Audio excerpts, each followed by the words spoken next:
가정에서 예배 드리시는 분들 모든 분들 위해 살아계신 하나님의 은혜가 함께 하시기를 주님의 이름으로 축원합니다. 제가 구약 성경을 요약을 해드릴 테니까 정신 똑바로 차리고 잘 들으시면 돼요. 구약 성경은 창세기부터 말라기까지가 있는데 이 말라기까지의 책을 시대별로 좀 나눕니다. 신학자들이 첫 번째를 뭐라고 그러냐면 창세기 12장부터 시작을 하는데 족장 시대라고 그래요.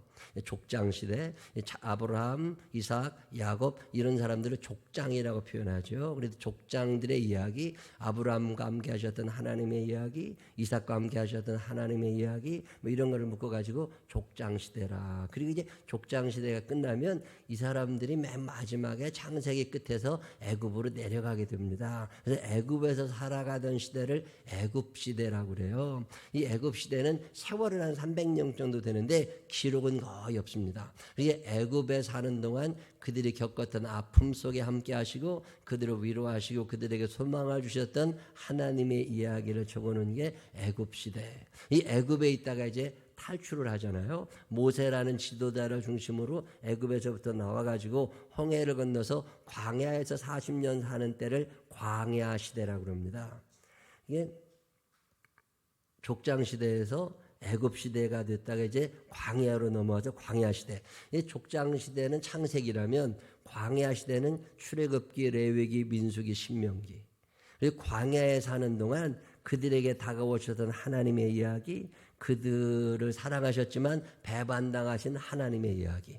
그게 이제 거기에 나오는 거고, 이 광야에서 살다가 이 사람들이 가나안 땅에 들어가느라고 여리고 무너뜨리고 요단강 건너서 가나안에 들어가는 이야기를 정복시대라고 합니다. 거기에 살고 있었던 원주민들과 전쟁을 하게 되고 그들을 점점 정복해 나가면서 하나님이 약속하셨던 땅, 원래 아브라함에게 주셨던 그 땅을 다시 차지하는 과정, 이 과정을 자세하게 적어놓은 게 여호수아.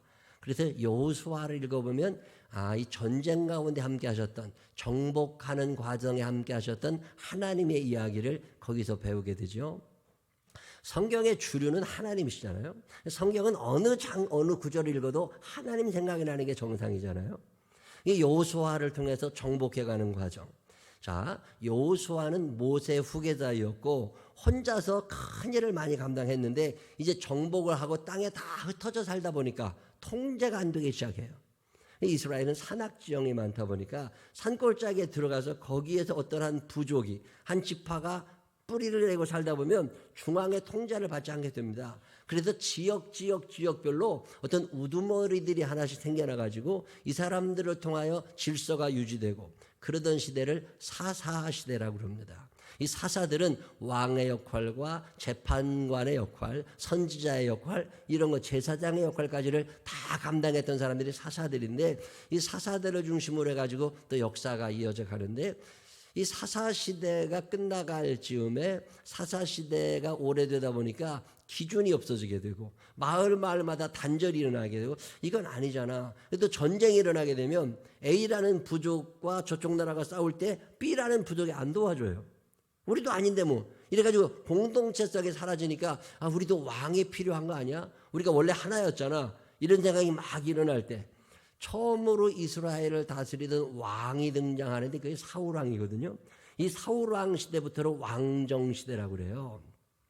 사사들이 다스리던 때의 이야기를 적어놓은 구약 성경이 사사기와 룻기 있고요.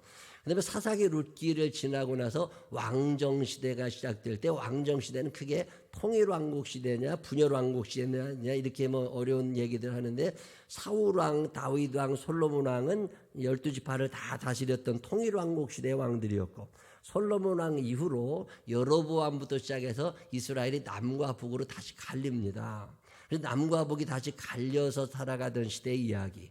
그 왕정시대, 뭐 통일왕국이든 분열왕국이든 이 왕국시대의 이야기를 적어놓은 이야기들이 사무엘상하, 열왕기상하, 역대상하 뭐 이런 것들인데 그런 책들을 쭉 읽어보면 왕정시대와 분열왕국시대에 함께 하셨던 하나님의 이야기가 거기 나옵니다.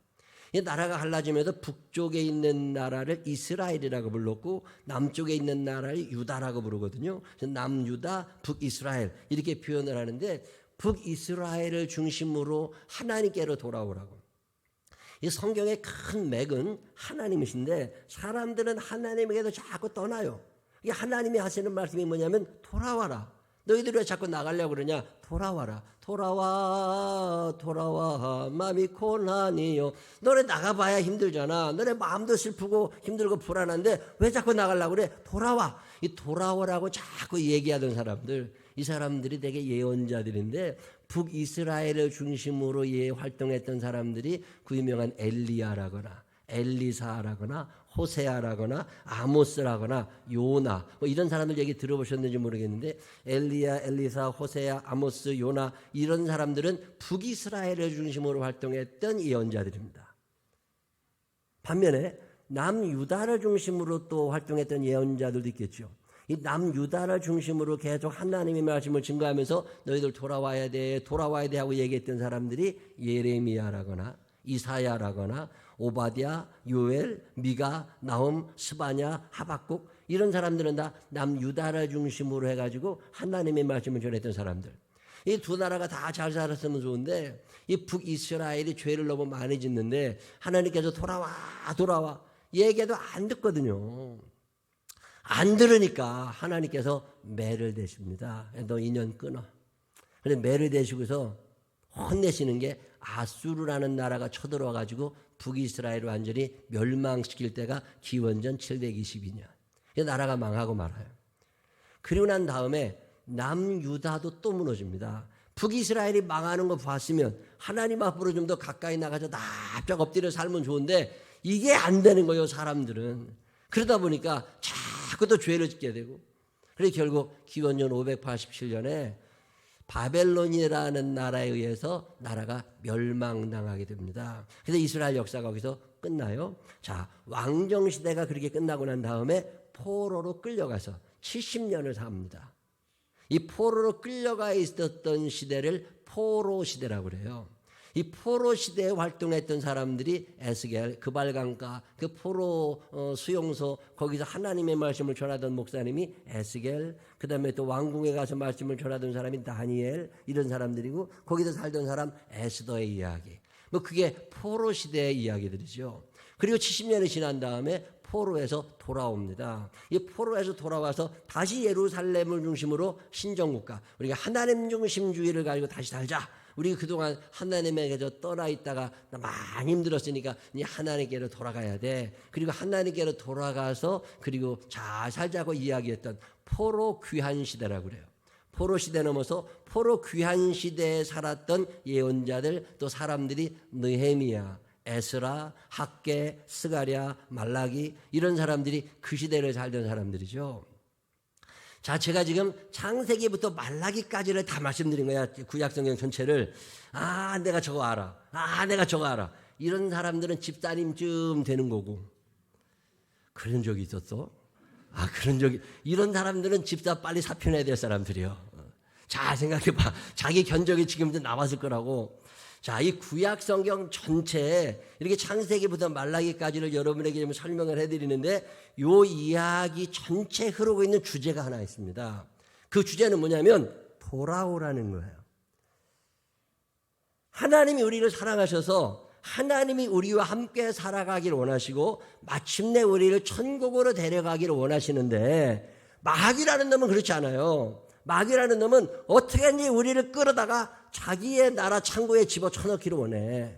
그래서 우리들을 유혹하느라고 육신의 정욕과 안목의 정욕과 이생의 자락이라고 하는 세 자매를 보내가지고 우리를 유혹하게 합니다. 그래가지고 결국 욕심 때문에 무너져 하나님에게서부터 점점 멀어지고 천국을 잃어버리고 여기가 끝인 줄 알고 살아가는 거. 그게 오늘 우리들의 인생이잖아요. 예수를 잘 믿어야 된다는 건 알지만 내 몸이 더 중요해. 하나님 앞에 헌신하고 충성하면서 바르게 살아야 되는 건 알지만 그래서는 돈이 안 돼. 그래서 돈 버느라고 내 몸 편하게 사느라고 하나님에게서 점점 멀어져 가니까 하나님께서 그러지 말고 돌아와라. 여호와께 돌아가자. 우린 돌아서도 주는 변치 않네. 여호와께 돌아가자. 그래서 하나님께로 돌아가라고. 성경은 돌아가는 얘기예요. 아브라함이 먹고 사는 게 힘들어지니까 애굽으로 내려갔더니 하나님께서 돌아와. 내가 너에게 준 땅은 가나안이잖아. 여기 살아야 되니까 돌아와. 이삭이 살기 힘들어지고 몸도 불편해지니까 하나님에서 떠나서 블레셋 진영으로 넘어가게 되니까 하나님께서 이삭에게 너 돌아와야지. 너 잘 살겠다고 돈 좀 더 벌겠다고 몸 좀 편하겠다고 그러면 안 되잖아. 돌아와. 그래서 자꾸 돌아오라고. 야곱이라는 사람은 일찌감치 가나안 땅을 떠나서 방황하던 사람이거든요. 그의 마음 가운데는 늘 고향에 가야 된다고 하는, 하나님께서 내게 주셨던 그 땅에 가야 된다고 하는 믿음은 있어요. 근데 몸이 안 움직여. 돈 좀 더 벌겠다고 열심히 방황하며 살다가 가나안에 정착을 했는데 하나님의 말씀대로 살다 보니까 돈 많이 번 게 아니라 거지가 돼갖고 흉년이 돼가지고서 애굽으로 내려갑니다. 애굽으로 내려가서 살기는 하지만 그의 마음 가운데는 가나안이 그리워. 언젠간 내가 거기로 갈 거야 라고 생각만 하다가 147살에 애굽에서 죽습니다. 야곱이 애굽에서 죽어가면서 마지막 유언을 하는데 뭐라고 유언을 하느냐면 아들들을 다 불러놓고서 내가 결국엔 여기서 죽게 되는데 하나님께서 나에게 살라고 명하셨던 땅은 가나안 땅이다. 거기에 우리 할아버지 아브라함이 묻혀있고 아버지 이삭이 묻혀있고 내 아내도 거기에 묻혀있다. 그러니 나 죽으면 거기에 묻어줘. 나 여기서 살지만 거기 가고 싶어. 그리고서 유언하고 죽은 게 야곱. 이 야곱이 죽자마자 그 아들 요셉이 아버지의 유언을 받들어가지고 살아서는 못 돌아갔지만 죽은 다음에 그의 관을 들고 그 먼 길을 가가지고 가나안 땅에 야곱을 묻습니다. 이게 족장시대가 그리고 끝이 나가는데 그 다음에가 요셉이거든요. 요셉이 죽으면서 유언을 해요. 뭐라고 유언하는 줄 아세요? 요셉이 고생 많이 하고 살았습니다. 요셉이 12형제 중에 11번째니까 서열로 따지면 형제들 중에 11번째로 죽어야 돼. 근데 얼마나 고생을 많이 하고 힘들게 조마조마 아슬아슬하게 살았는지 일찍 죽습니다. 110살. 지금은 굉장한 것 같지만 그의 아버지 야곱이 147에 죽었어요. 그의 할아버지 이삭이 180살까지 살았습니다. 그의 증조 할아버지 아브라함은 175에 돌아가셨어. 근데 요셉이 110살에 죽습니다. 요즘으로 말하면 환갑도 못 넘긴 거예요. 그리고 죽어가면서 요셉이 유언합니다. 나 죽으면 내 몸 여기다 묻을 거야. 자, 요셉이 110살에 죽는데 그가 17살에 끌려오거든요, 애굽에. 그러면 고향 땅에 산 건 17년입니다. 17년 고향 땅에 살았고 애굽에 93년을 살았어요. 국적도 애굽 국적으로 바꿨습니다. 자, 그러면 야곱은 애굽 사람이에요, 이스라엘 사람이에요? 법적으로 애굽 사람이야. 고향 땅에 산 적 17년밖에 안 됩니다. 97년을 애굽에서 살았어요. 자, 그러면 애굽이 더 좋아야 될 텐데 요셉이 마지막 죽어가면서 나 애굽 사람 맞아. 애굽에 산 거 맞아. 나 죽으면 애굽식으로 장례를 다 치러줄 거야. 국무총리였으니까. 근데 그렇다고 내가 애굽 사람 아니야. 나 하나님의 백성으로 살고 싶으니까 나 죽고들랑 장례는 여기서 치르더라도 언젠가 당신들이 가나안에 들어갈 때 내 뼈라도 들고 가.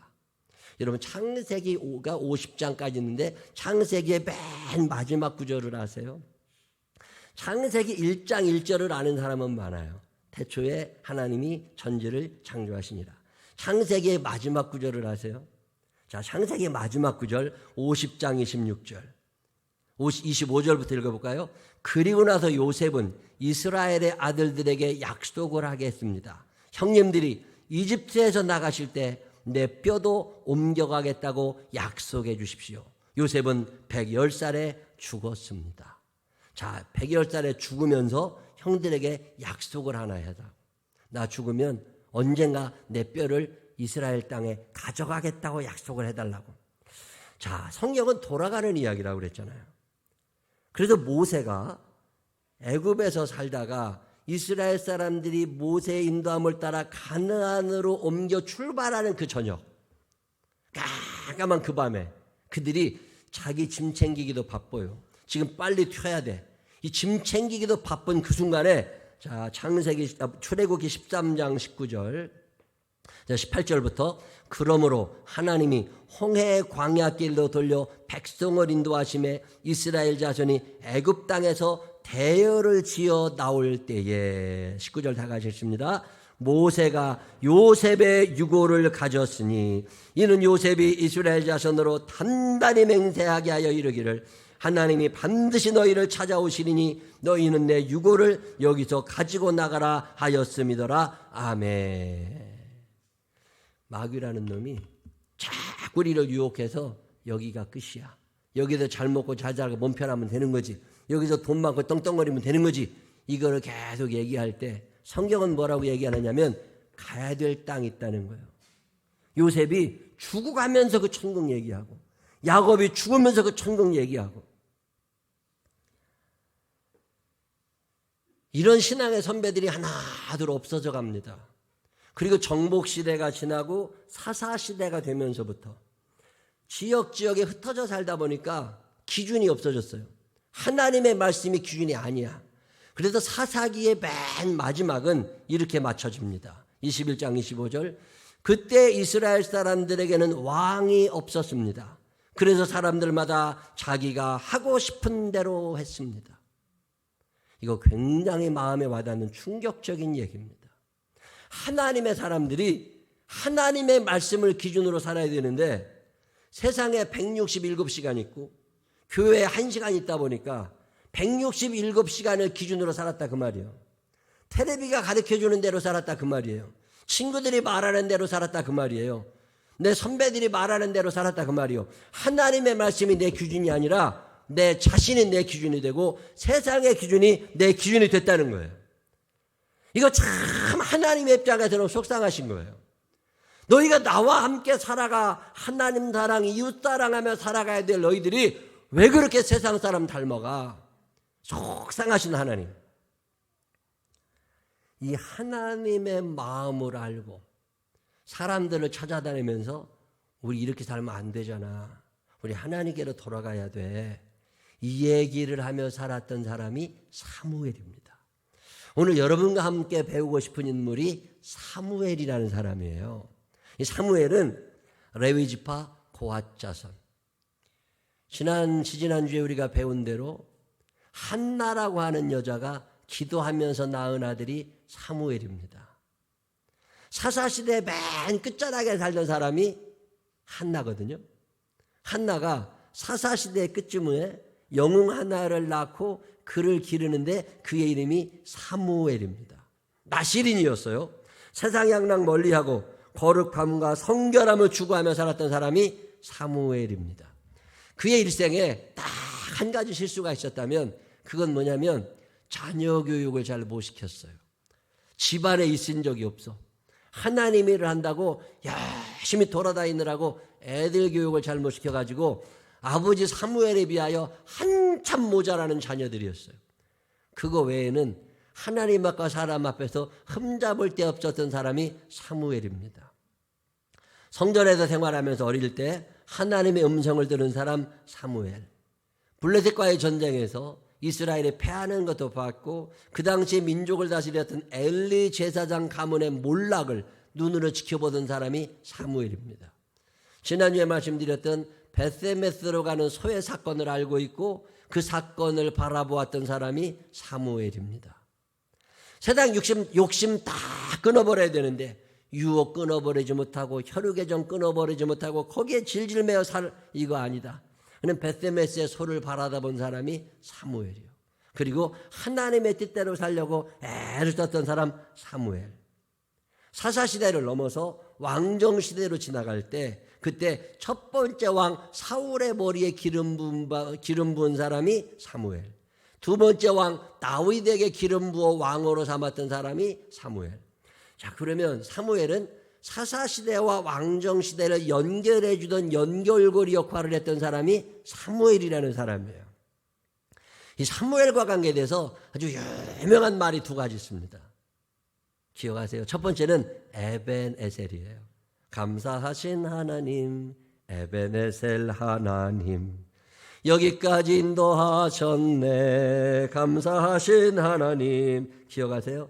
감사하신 하나님, 에베네셀아 하나님. 이 에베네셀이라는 단어가 사무엘과 관계 있는 단어예요. 미스바라는 곳에 사람들을 다 불러 모아놓고 부흥회하고, 거기서 그들의 마음을 하나님께로 돌리고, 그러자 하나님이 큰 기적을 베푸셔서 블레셋을 물리쳐 주셨을 때 사무엘의 입에도 저절로 나온 고백이 에벤에셀 하나님. 하나님 여기까지 나를 인도하셨습니다. 저는 이 에벤에셀의 고백을 자주 드립니다. 저녁에 잠잘 때에도 에벤에셀 하나님. 날마다 에벤에셀이에요. 오늘 하루 하나님이 여기까지 인도하셨습니다.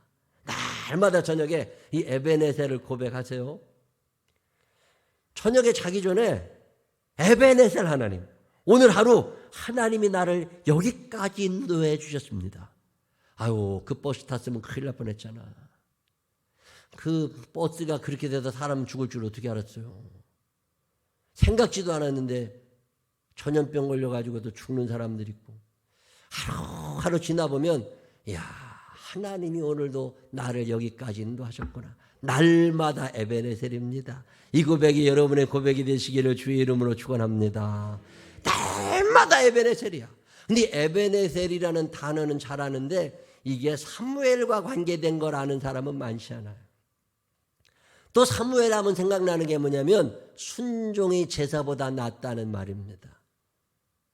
아말렉 사람과 전쟁이 일어났을 때 사무엘 선지자가 사울왕한테 가가지고 많은 걸 하나님이 주실 거니까 그거 하나도 건드리지 말고 다 하나님께 드려야 된다고. 근데 그거 다 진멸해야 된다고 사무엘이 분명히 얘기를 하는데, 이 승리는 하나님 주신 거니까. 근데 사울이 어떻게 해요? 진멸하라고 그랬는데 그중에 좋은 거 몇 개 남깁니다.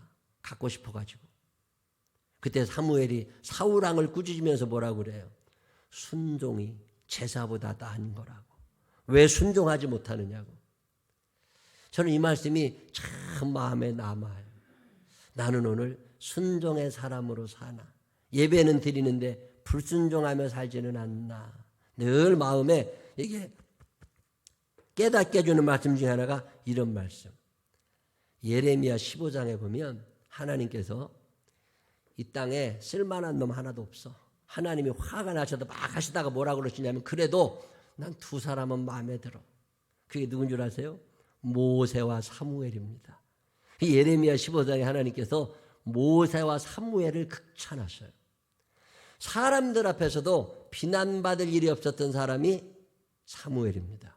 그 당시에 지도자들이 다 약탈하고 빼앗고 자기 주머니 채울 때 사무엘은 절대 그러지 않았어요. 사무엘상 12장 4절, 그들이 이르되 당신이 우리를 속이지 아니하였고 압제하지 아니하였고 누구의 손에서든지 아무것도 빼앗은 것이 없나이다 하니라. 참 닮고 싶은 사람 사무엘입니다. 오늘 특별히 사무엘의 이렇게 훌륭한 사무엘 중에서 닮고 싶은 게 있어요. 그게 뭐냐면 사무엘은 하나님의 아픈 마음을 알고 있었습니다. 사람들의 마음도 알았고 하나님의 아픔을 아는 사람 사무엘. 철들었다는 게 뭐예요? 철들면 엄마의 아픈 마음을 알아. 아버지의 힘든 마음을 알아요. 부모님들의 아픔을 알면 자녀들이 철들어가는 거예요. 남편들이 얼마나 힘들게 직장 생활하고 집에 돌아오는 줄을 알면 아내들이 철들어가는 거예요. 근데 이거 모르잖아요. 철 안 든 거예요. 나이 든 거하고 철든 거는 관계없어요. 사무엘은 어떤 사람이냐면 하나님의 아픈 마음을 알아.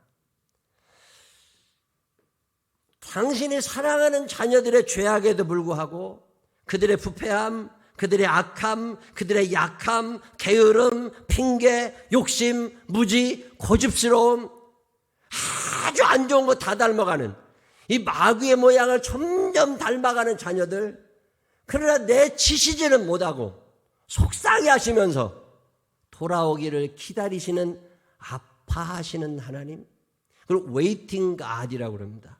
기다리시는 하나님의 마음. 속상해하시면서, 아파하시면서, 슬퍼하시면서, 외로워하시면서 자녀들이 돌아오기를 기다리시는 하나님의 마음을 헤아리던 사람이 사무엘이에요. 여러분 이거 아세요? 주 내 맘에 들어가시려 하네 왜 모시지 않느냐 이 세상에 그 누가 막으리요 너의 대답 무엇이냐 언제나 주님은 기다리셨고 지금도 기다리셔 주님께서 문 열기 원하시며 지금 기다리시네. 그냥 너 문 좀 열으라고 기다리고 두드리고 계시는 하나님의 아픈 마음. 이 아픈 마음을 알고 있었던 사람이 사무엘이에요. 사랑은 언제나 그 다음에 뭐예요? 오래 참고 사랑하니까 자녀들이 돌아오기를 기다리시는데 기다리시는 하나님은 슬퍼. 기다리시는 하나님은 외로워. 만약에 하나님이 신이 하시고 사람이셨다면 속 썩어서 암 걸려 돌아가셨을 거예요. 한두 사람도 아니잖아 이게. 보통 고집스러운 게 아니야 인간이. 보통 속삭이는 게 아니야. 그래도 기다리고 미국을 움직였던 여성, 영국 여왕이 미국을 움직이는 여성 한 사람을 뽑아서 상을 준 적이 있는데 그때 뽑힌 여자가 헬렌 켈러입니다. 헬렌 켈러. 시각장애인이죠. 청각장애인이죠. 말도 못하죠. 삼중고를 안고 살았던 헬렌 켈러. 50 나이에 사흘만 볼 수 있다면 아주 유명한 책을 써가지고 굉장히 유명해진 사람이죠. 이 헬렌 켈러가 원래부터 착한 사람이 아니죠. 못 들으니까, 말도 못하니까, 안 보이니까 얼마나 이 우울증, 분노, 이게 어렸을 때부터 성장 과정이 얼마나 힘들었겠어요. 근데 그런 사람이 세계를 움직이는 여성이 되고 나니까 그 영국 여왕이 헬렌 켈러에게 묻죠. 어떻게 이렇게 당신 같은 사람이 이렇게 훌륭한 일을, 이렇게 존경받는 인물이 되었냐. 근데 그가 무슨 얘기예요? 그거 나를 가르쳐 주신 설리반 선생님이 계셨다. 설리반 선생님이 없었다면 오늘의 내가 없다. 여러분 애니 설리반 기억하시나요? 이 설리반은 지체장애, 정신지체장애 아들이 사는 곳에서 살던 정신장애인입니다. 고집스럽고 말도 안 듣고 땡깡 부리고 자기 혼자. 근데 이 어렸을 때 이 설리반이라고 하는 말썽꾸러기 이거 아주 몹쓸 이 애를 사랑으로 기다려주면서 매마다 찾아가 주었던 어떤 선생님이 계셨어요. 그 선생님을 통해서 예수님을 알게 됐고 그 선생님의 인내, 그 선생님의 사랑 이걸 받아가면서 설리반이 정상적인 사람으로 자라나고 나중에 그가 그런 시설의 선생님이 됩니다. 그 선생님이 되어가지고 아이들을 잘 가르치니까 헬렌 켈러의 부모님이 그를 가정교사로 데리고 와서 집에서 헬렌 켈러를 기릅니다. 헬렌 켈러가 설리반 선생님을 통해서 하나님을 알게 되고 예수님의 사랑을 알게 되고 그러면서 점점 철이 들어가게 되고 하나님 사랑, 이웃 사랑을 알게 되고 속을 얼마나 많이 썩고 살았겠어요. 사무엘은 이 속 썩는 하나님, 외로워하시는 하나님, 사랑 때문에 아파하시는 하나님을 알고 있습니다. 이사야 44장에 21절 야곱아 이스라엘아 이를 기억하라 너는 내 종이니라 내가 너를 지었으니 너는 내 종이니라 이스라엘아 너는 나에게 잊혀지지 아니하리라. 나도 잊지 못해. 근데 왜 너는 돌아오지 않는 거야? 나 너 여전히 사랑하고 있는데 너는 왜 돌아오지 않는 거니? 이 하나님의 마음을 사무엘이 알고 있는 거예요. 날마다 당신의 손바닥에 내 이름을 써놓으시고 나를 생각하시는 하나님의 사랑, 이 사랑하는 마음을 사무엘은 아는데 이 사랑을 사람들이 너무 모르는 거예요. 자, 그러면 이 하나님의 사랑의 마음만 알았냐? 아닙니다. 사무엘의 위대함은 어디에 있느냐면 하나님의 사랑도 알았지만 하나님의 사랑을 거부하며 살아가는 사람들의 형편을 알고 있습니다. 아이들이 왜 공부하기 싫어하는 줄 알면 훌륭한 부모죠. 왜 남편들이 집에 들어오기 싫어하는 줄 알면 이해가 될 수 있을지 모르겠어요. 내가 예수 안 믿는 사람들 예수 믿으라고 자녀들에게 얘기해도 안 믿잖아요. 왜 안 믿으려고 하는지 한번 생각해 보셨어요? 사무엘의 위대함은 저 사람들이 왜 하나님에게서 떠나려고 하는지, 왜 저 사람들이 하나님께로 돌아오려고 하지 않는지를 알고 있었어요. 그들은 여전히 세상의 사람들은 여기가 끝인 줄 알고 내 몸이 편해야 되고 내 돈이 많아야 되고 당장 보이는 우상을 섬기며 살더라도 내가 좋아야 돼. 이런 사람들을 이해하는 건 쉽지 않습니다. 저는 목사로 살면서 내가 교인들을 얼마나 이해하고 있지? 내가 저 집사님의 마음을, 저 권사님의 마음을 얼마나 알고 있지? 이런 생각을 할 때가 참 많아요. 사무엘의 위대함은 하나님에게서 멀어져 가고 있는 사람들의 마음을 헤아리려고 한다는 거예요.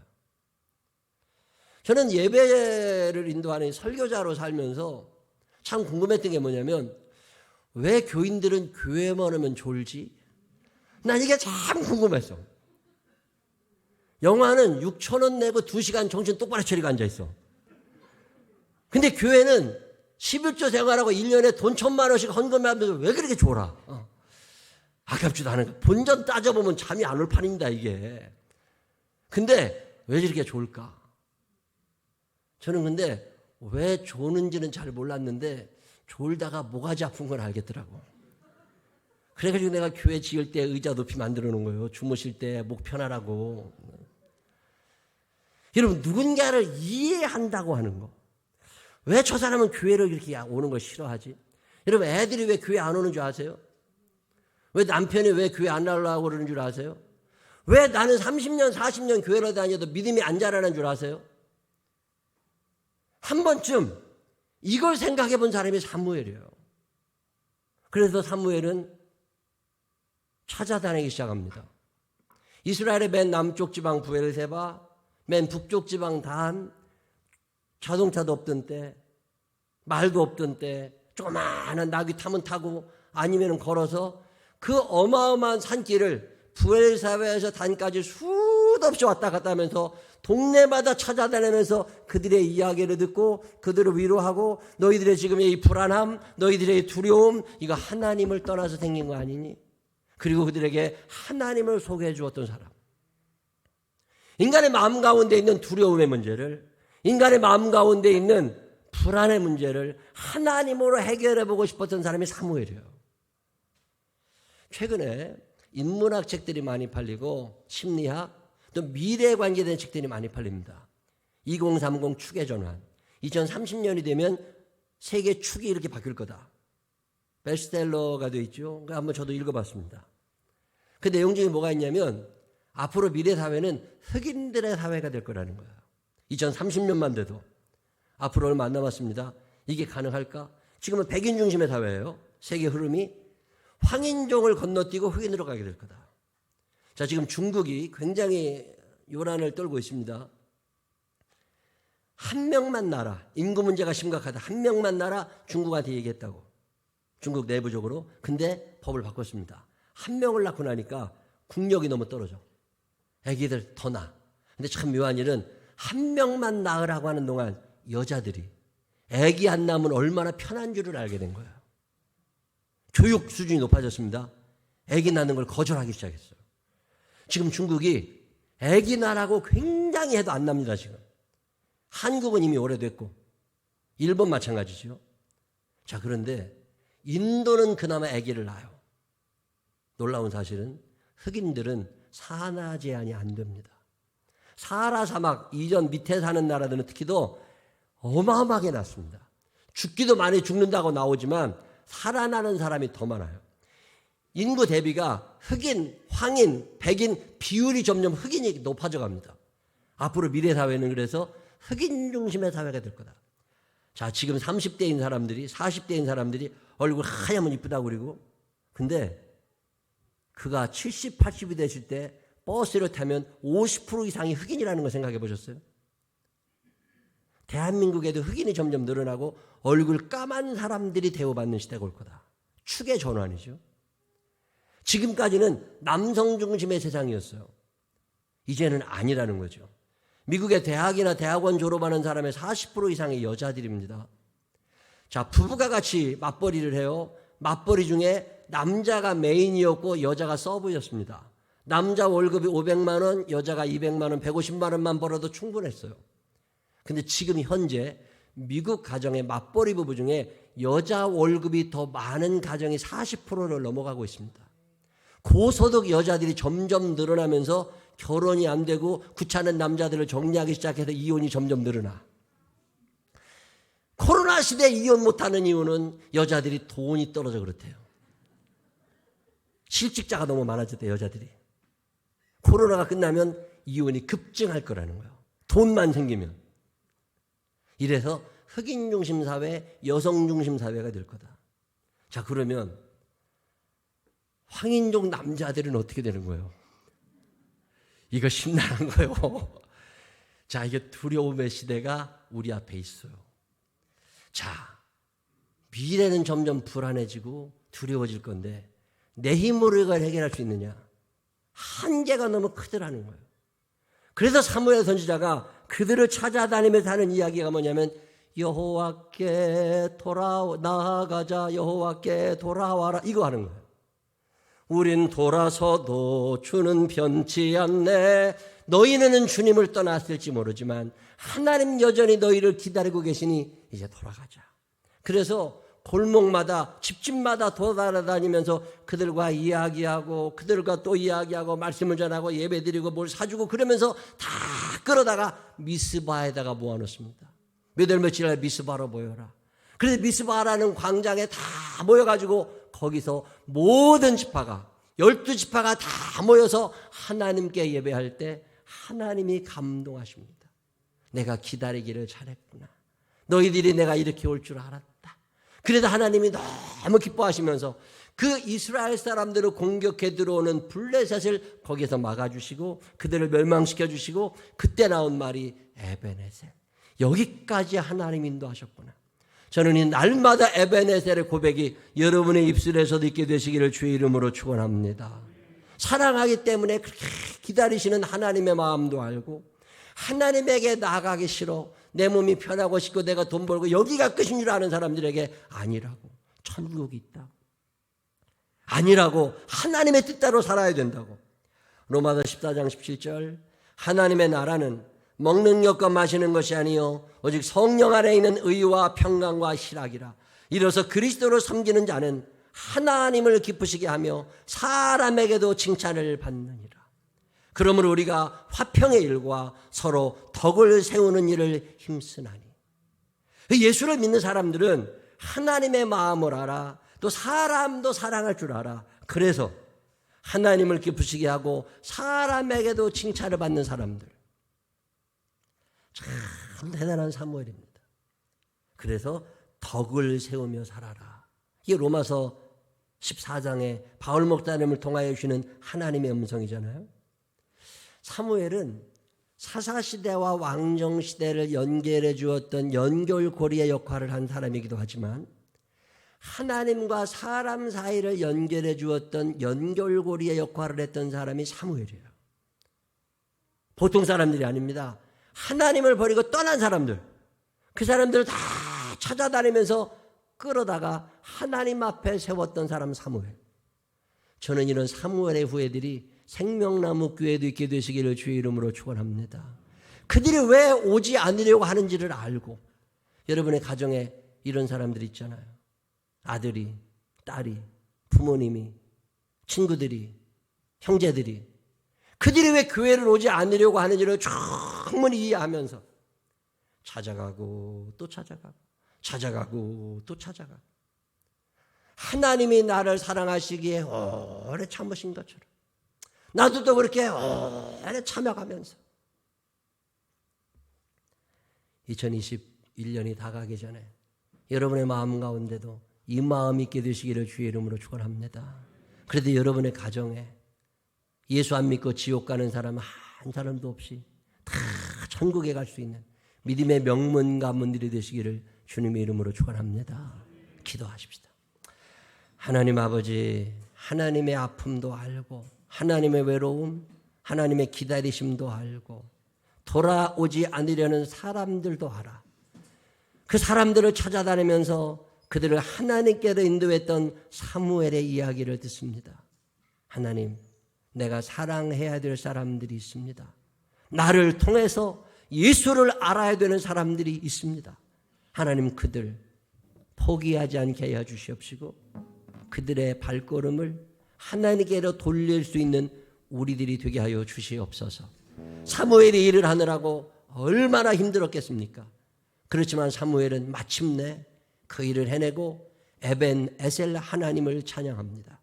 오늘 우리에게도 동일한 사랑, 동일한 열정 허락하여 주시어서 안 믿는 사람들 절대 포기하지 않게 하시고 그들을 하나님께로 연결시켜드리는 사무엘의 후예들 되게 하여 주옵소서. 우리의 힘으로 어렵사오니 성령님 꼭 붙잡아 주시옵시고 주의 은혜로 영혼을 구원하며 살아가는 우리들이 되게 하여 주옵소서. 예수님 거룩하신 이름으로 기도드렸습니다. 아멘.